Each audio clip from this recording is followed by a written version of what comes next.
Welcome back to Thirsty Otaku. तो आज की वीडियो का टाइटल है र्यूमा वर्सेस ओडन, जिसमें हम ओडन और र्यूमा दोनों के बारे में डिटेल में बताएंगे और उसके बाद अपने कमेंट्स देंगे कि कौन ज़्यादा ताकतवर था।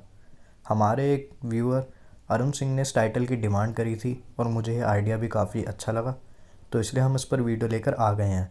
इसी तरह आप सब लोग भी कमेंट्स कर हमें सजेशंस दीजिए कि आपको किस टाइटल पर वीडियोस चाहिए और हम पूरी कोशिश करेंगे आपके लिए उस टाइटल पर वीडियो लेके आने की, क्योंकि आप सबके कमेंट्स हमारे लिए बहुत ज़्यादा ज़रूरी हैं। तो सबसे पहले बात करते हैं र्यूमा की। र्यूमा का पूरा नाम था शिमोत्सुकी र्यूमा, जो कि एक लेजेंडरी स्वॉर्ड्समैन था वानो कंट्री का। र्यूमा एक वन स्वॉर्ड स्टाइल यूज़र था। र्यूमा की ज़िंदगी दो फिलॉसफी पर रोटेट करती थी, जो कि थी जस्टिस एंड ऑनर। र्यूमा को ऐसा पोर्ट्रे किया गया है कि वो बहुत ज़्यादा स्ट्रिक्ट और डिसिप्लिन्ड आदमी था।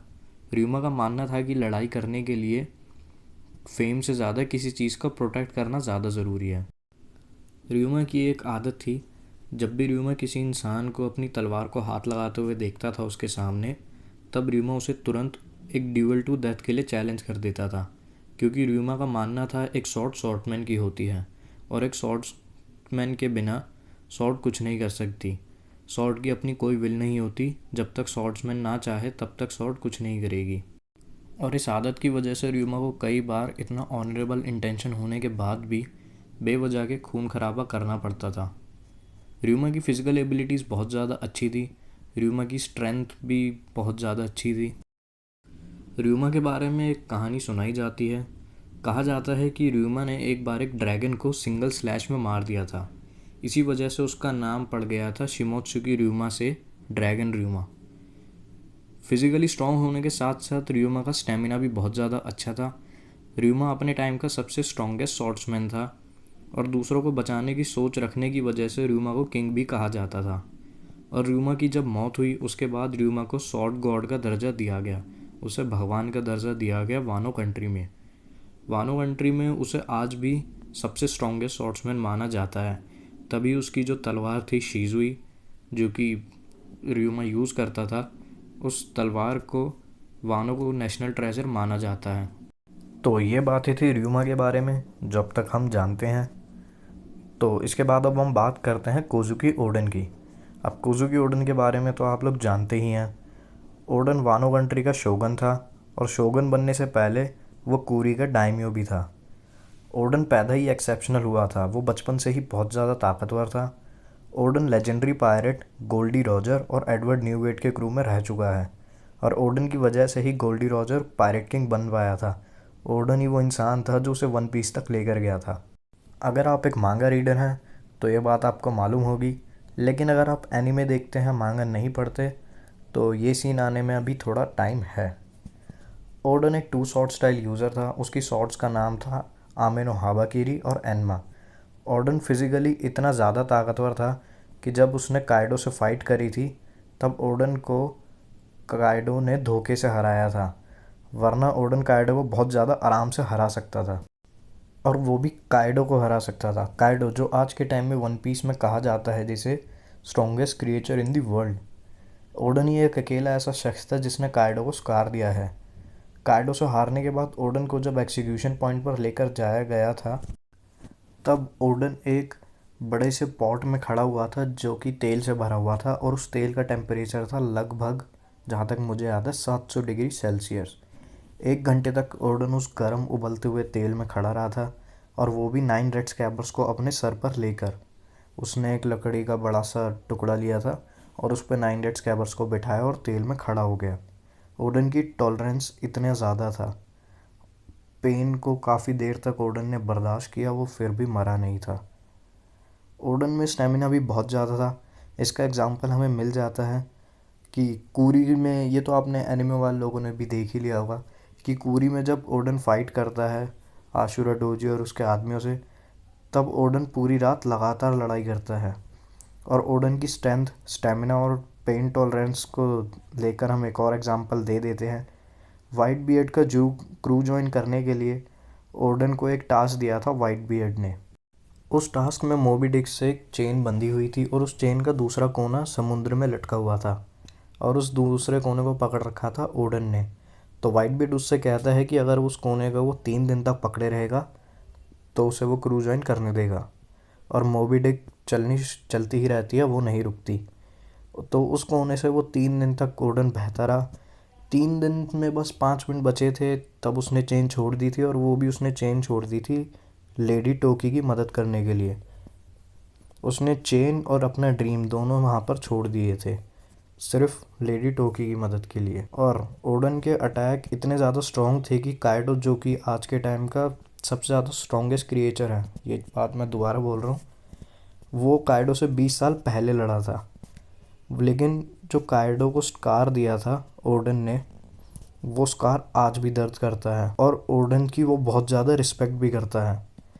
आपको याद ही होगा अगर आप मांगा रीडर हैं, जब 9 रेड स्कैबर्स और वर्स्ट जनरेशन के लूफी, किड, लॉक, किलर, जोरो से काइडो लड़ा है, तो इन दोनों की फाइट में एक चीज़ कॉमन रही है। काइडो को जब भी डर लगा है या कुछ घबराहट सी महसूस हुई है, तब उसने ओडन का ऑरा महसूस किया है। और ये ऑरा चाहे 9 रेड स्कैबर के फाइटिंग स्टाइल से हो या फिर जोरो की एनमा के। ओडन तीनों तरह की हाकी का इस्तेमाल कर सकता था। इन तीनों में कॉन्करस हाकी भी आती है, जो कि बहुत ज़्यादा रेयर होती है। और ये चीज़ आपको मालूम ही चल गई होगी एनिमे में भी, वाइट बियर्ड और ओडन के क्लैश में। और अब हम आते हैं मेन डिस्कशन पे, क्योंकि अब हमने आपको र्यूमा और ओडन दोनों के बारे में बता दिया है। तो अब बात करते हैं कि कौन ज़्यादा ताकतवर था, र्यूमा या फिर ओडन। और मैं आपको ये चीज़ पहले ही बता दूं, ये हमारा पर्सनल ओपिनियन है, जो चीज़ हमें लगती है। अगर आपका कोई और हमसे ओपिनियन मैच नहीं होता तो कोई बात नहीं, और आप अपने ओपिनियंस भी हमें कमेंट सेक्शन में ज़रूर बता सकते हैं। तो फर्स्ट पॉइंट हम देना चाहेंगे कि जैसा कि आपने देखा ही होगा, शिज़ुई को वानो का नेशनल ट्रेजर माना जाता था। और उसे वानो का नेशनल ट्रेजर सिर्फ इसलिए माना जाता था क्योंकि वो र्यूमा की शॉट थी।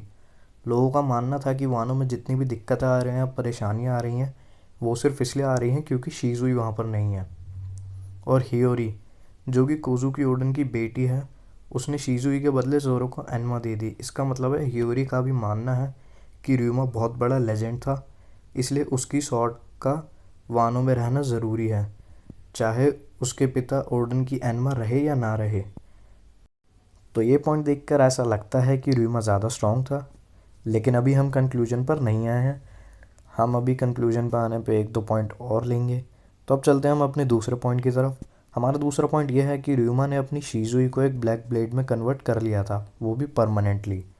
लेकिन ओडन ने अपनी दोनों में से किसी भी शॉट को ब्लैक ब्लेड नहीं बना पाया। लेकिन इसका मतलब ये नहीं है कि ओडन वीक था या उसकी हाकी कमज़ोर थी। ऐसा इसलिए भी हो सकता है क्योंकि ओडन की जो दोनों शॉट्स हैं, वो ग्रेट शॉट के अंदर फॉल होती हैं बिना ब्लैक ब्लेड में कन्वर्ट हुए, और शिज़ुई ब्लैक ब्लेड में कन्वर्ट होने के बाद ग्रेट शॉट में आती है। और वन पीस में ऐसा दिखाया गया है कि अगर कोई शॉट ब्लैक ब्लेड में कन्वर्ट होती है परमानेंटली, तो उसका ग्रेड और उसकी शॉट की पावर काफ़ी बढ़ जाती है। और जोरो ने तो दोनों ही शॉट यूज़ करी हैं, शिज़ुई और एन्मा। शिज़ुई यूज़ करने में जोरो को इतनी ज़्यादा मुश्किल नहीं आई थी, उसने शिज़ुई को कुछ टाइम में हैंडल कर लिया था। लेकिन एन्मा यूज़ करने में जोरो को बहुत ज़्यादा दिक्कत आई। एनिमे में आपने देखा ही होगा, जोरो ने एन्मा को वील्ड नहीं किया है, एन्मा ने जोरो को वील्ड करा है। तो अगर हम शॉट का कंपैरिजन करें तो ओडन र्यूमा से ज़्यादा ट्रबलसम शॉट्स यूज़ करता था। और अब आते हैं हम अपने फोर्थ पॉइंट की तरफ। ओडन के पास कॉन्करस हाकी थी, लेकिन र्यूमा का कहीं भी नहीं दिखाया गया कि उसके पास कॉन्करस हाकी हो। तो अब आते हैं कंक्लूजन की तरफ। तो जितनी इन्फॉर्मेशन हमारे पास अवेलेबल थी, उस हिसाब से र्यूमा की ज़्यादा स्किल, स्ट्रेंथ और भी कई चीज़ों के बारे में हमें ज़्यादा नहीं मालूम है। उसके बारे में इतना कुछ दिखाया ही नहीं गया। ये भी जो इन्फॉर्मेशन हमारे पास अवेलेबल है, ये है एक मॉन्स्टर, मतलब एक मॉन्स्टर मांगा है, छोटा सा वो है, वन शॉट या जो भी उसे कहते हैं, जो कि इचिरो ओडा ने खुद लिखी है। ये सारी इन्फॉर्मेशन हमें र्यूमा की वहाँ से मिली है। और ओडन के बारे में तो काफ़ी ज़्यादा इन्फॉर्मेशन वैसे ही वन पीस में दी हुई है। उसकी एंड्योरेंस, स्किल, स्ट्रेंथ, हर चीज़ को मेंशन किया गया है और दिखाया गया है। तो इतनी इन्फॉर्मेशन के हिसाब से हमारा मानना है कि ओडन र्यूमा से ज़्यादा ताकतवर था। ये चीज़ हम श्योरिटी से नहीं कह सकते। इस टॉपिक पर हर किसी का अपना अपना अलग अलग व्यू होगा। हमारा ये व्यू है और हमने अपना व्यू आपको दे दिया है, और हम चाहेंगे कि आप अपना व्यू हमें दें कमेंट सेक्शन में। और कमेंट सेक्शन में तो इतनी चैट्स हो नहीं पाती। तो अगर आप चाहते हैं इस टॉपिक पे एक डिस्कशन, तो हमारा डिस्कॉर्ड का लिंक ज़रूर ज्वाइन करें, हम आप पर उससे बात ज़रूर करेंगे। डिस्कॉर्ड का लिंक आपको डिस्क्रिप्शन में मिल जाएगा।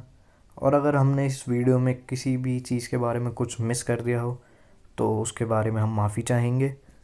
और अगर ये वीडियो आपको अच्छी लगी हो तो लाइक ज़रूर करें, चैनल को सब्सक्राइब करें और वीडियो को शेयर करें।